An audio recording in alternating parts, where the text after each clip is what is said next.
The haunting paradox: have you ever left a narcissist, or been discarded by one, only to have them slowly seep back into your life? The texts start again. A sudden, nostalgic comment on an old photo. A mutual friend mentions they've been asking about you. On the surface, it looks like regret. It feels like missing you. It can be dangerously easy to confuse it with love. But with a narcissist, the rules of human emotion are rewritten. Their missing you isn't about warmth, affection, or a genuine change of heart. It's a psychological event driven by a disrupted system. Their system. You were a source of something essential to them, called narcissistic supply. Your absence creates a vacuum, and their subsequent behavior is not an outreach of love, but a series of calculated, often subconscious, maneuvers to re-stabilize their fragile sense of self. Today, we're not just listing behaviors. We're going deep into the clinical psychology and neurobiology behind them. We'll decode the 5 specific things a narcissist does when they functionally miss you, which really means they miss the role you played for them. Understanding this blueprint is your ultimate shield against being pulled back into the cycle. Behavior 1. The Hoover maneuvers, named for the vacuum cleaner. This is the classic and most recognizable sign. After a period of silence or conflict, they reappear as if nothing happened. The Hoover is an attempt to suck you back into their orbit. But let's dissect why and how it works scientifically. The why is rooted in ego homeostasis. A narcissist's self-worth is externally regulated. You provided validation, attention, admiration, fuel. Their departure drains that fuel tank. The Hoover is a reflex to replenish it. The how is masterful in its manipulation of neurochemistry. They often employ what psychologists call intermittent reinforcement. Their reappearance is typically warm, nostalgic, and laden with just enough shared memory to trigger a dopamine response in your brain. Dopamine isn't about pleasure. It's about anticipation and reward seeking. The nice message after weeks of cruelty creates a powerful, addictive spike of what if. This conditions your brain, much like a slot machine, to stay hooked on the possibility of the good version of them returning. The content of the Hoover is rarely a true apology. It's a, "I've been thinking about you," or "remember that time," a lure designed to bypass your logical defenses and hook into your emotional memory centers. Behavior 2D. Triangulation through third parties. When they miss the drama, control, or validation you offered, they may not come to you directly. Instead, they activate the social network. This is triangulation. You hear from a friend that they look so sad, or they post cryptic, melancholic songs on social media meant for your eyes, or a mutual acquaintance casually mentions, "He really misses you, you know?" The psychological goal here is threefold.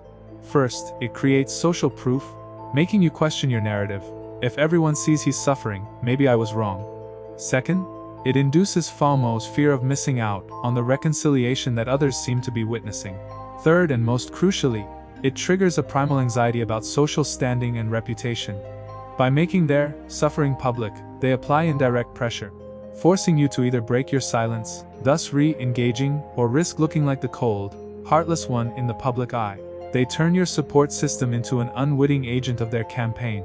This maneuver demonstrates that their missing you is a public performance, a play for sympathy and a tool to manipulate your environment. Behavior 3. The nostalgia bomb and love bombing radix. This is a more targeted, emotional Hoover. They don't just text. They send the exact song that was your song. They dig up and share a specific, deeply personal photo from a happy time. They quote an inside joke. This is the nostalgia bomb, and it's a direct assault on your brain's hippocampus and amygdala, your memory and emotional centers. Neuroscience shows that vivid, emotionally charged memories create strong neural pathways.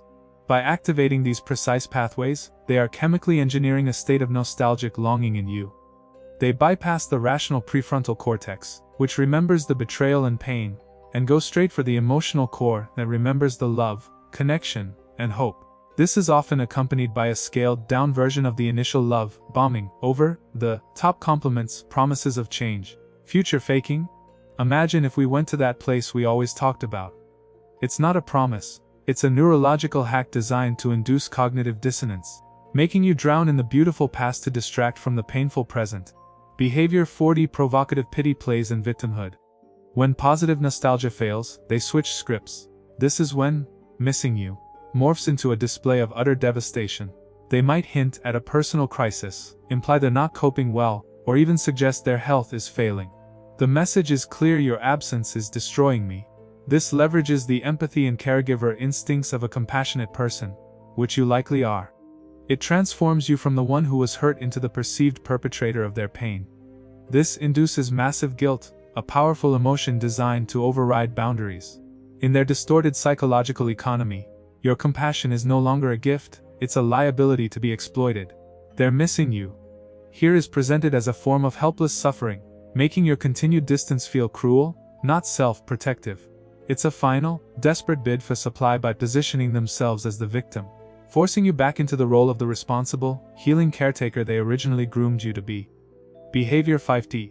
The smear campaign and devaluation, the sour grapes protocol. This is the most confusing and painful behavior when interpreted as missing.